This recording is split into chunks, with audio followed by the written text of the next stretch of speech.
When I first went in there, I walked into the freshman dining hall, which is where my friends from Waco, Texas, which is where I grew up, I know some of you have heard of it. When they come to visit me, they look around, they say, this freshman dining hall looks like something out of Hogwarts from the movie Harry Potter, which it does. This is Hogwarts from the movie Harry Potter, and that's Harvard. And when they see this, they say, Shawn, why do you waste your time studying happiness at Harvard? Seriously, what does a Harvard student possibly have to be unhappy about? Embedded within that question is the key to understanding the science of happiness. Because what that question assumes is that our external world is predictive of our happiness levels. When in reality, if I know everything about your external world, I can only predict 10% of your long-term happiness.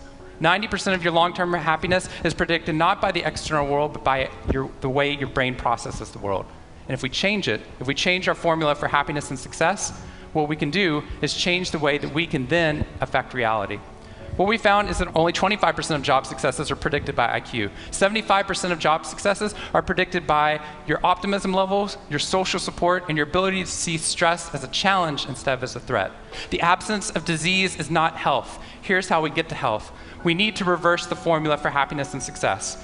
In the past 3 years, I've traveled to 45 different countries, working with schools and companies in the midst of an economic downturn. And what I found is that most companies and schools follow a formula for success, which is this: if I work harder, I'll be more successful.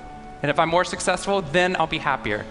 That undergirds most of our parenting styles, our managing styles, the way that we motivate our behavior. And the problem is, it's scientifically broken and backwards for 2 reasons. First, every time your brain has a success, you just change the goalpost of what success looked like. You got good grades, now you have to get better grades. You got into a good school, now you have to get a better school. You got a good job, now you have to get a better job. You hit your sales target, we're going to change your sales target. And if happiness is on the opposite side of success, your brain never gets there. What we've done is we've pushed happiness over the cognitive horizon as a society. And that's because we think we have to be successful, then we'll be happier. But the real problem is our brains work in the opposite order. If you can raise somebody's level of positivity in the present, then their brain experiences what we now call a happiness advantage, which is your brain at positive performs significantly better than it does at negative, neutral, or stressed.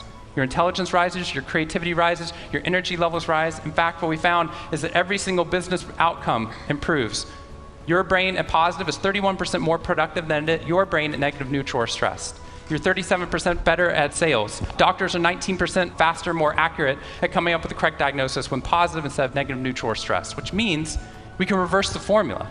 If we can find a way of becoming positive in the present, then our brains work even more successfully, as we're able to work harder, faster, and more intelligently.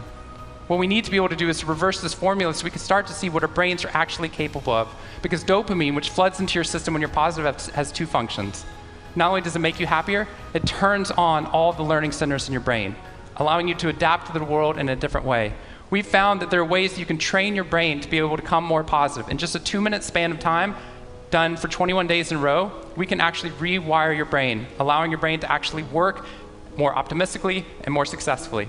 We've done these things in research now in every single company that I've worked with, getting them to write down 3 new things that they're grateful for 21 days in a row, 3 new things each day. And at the end of that, their brain starts to retain a pattern of scanning the world not for the negative, but for the positive first. Journaling about one positive experience you've had over the past 24 hours allows your brain to relive it. Exercise teaches your brain that your behavior matters. We find that meditation allows your brain to get over the cultural ADHD that we've been creating by trying to do multiple tasks at once, and allows our brains to focus on the task at hand.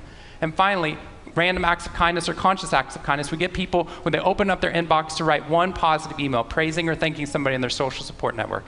And by doing these activities and by training your brain, just like we train our bodies, what we found is we can reverse the formula for happiness and success, and in doing so, not only create ripples of positivity, but create a real revolution.